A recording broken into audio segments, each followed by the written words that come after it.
Dolzarb 90 kun tadbirlari yoshlarda faol hayot tarzini shakllantirishga, ma'naviy va jismoniy barkamollikni rivojlantirishga, yosh avlodning bo'sh vaqtlarini mazmunli o'tkazishga qaratilgan muhim loyihadir.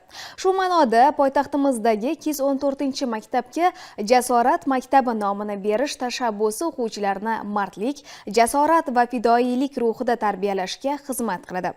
Navbatdagi lavha aynan shu mavzuda. Butun respublikamiz bo'ylab maktablarda dolzarb 90 kun loyihalari davom etmoqda. Xuddi shunday Mirobod tumani 214-maktabda ham 20 ga yaqin to'garaklar faoliyat yuritmoqda.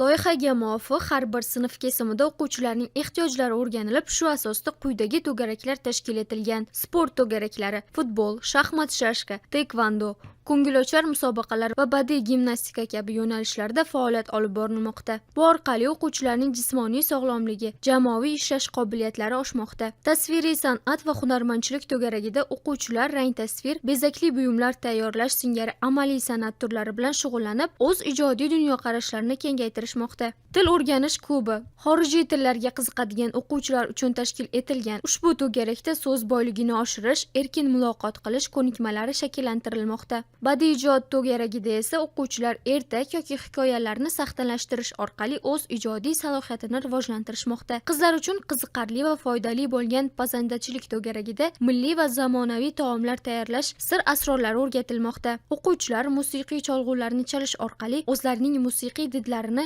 musiqa to'garagida rivojlantirishmoqda. Mental arifmetika to'garagida esa o'quvchilar hisoblash usullarini o'zlashtirishmoqda. 2024-yil 15-noyabr kuni 393-sonli qarorlari tasdiqlandi.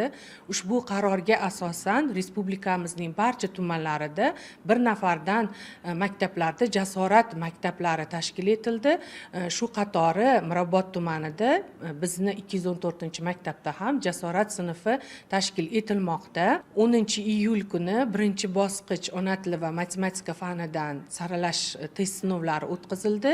17-iyul kuni jismoniy tayyorgarlik bo'yicha test sinovlari o'tkaziladi hamda 40 nafardan 26 nafar muvaffaqiyatli imtihonlardan o'tgan o'quvchilarimiz jasorat sinfiga qabul qilinadi. Mudofaa vazirligi bilan hamkorlikda bir o'quv yili davomida 2 marotaba poligonlarga hamda har chorakda bir marta harbiy qismlarga amaliyot uchun olib chiqiladi. Jasorat maktabini a'lo baholarga bitirgan o'quvchilarimizga oliy ta'lim muassasalariga, harbiy yo'nalishdagi oliy ta'lim hamda yuridik yo'nalishdagi oliy ta'lim muassasalariga imtiyozli qabul qilish imkoniyatlari beriladi.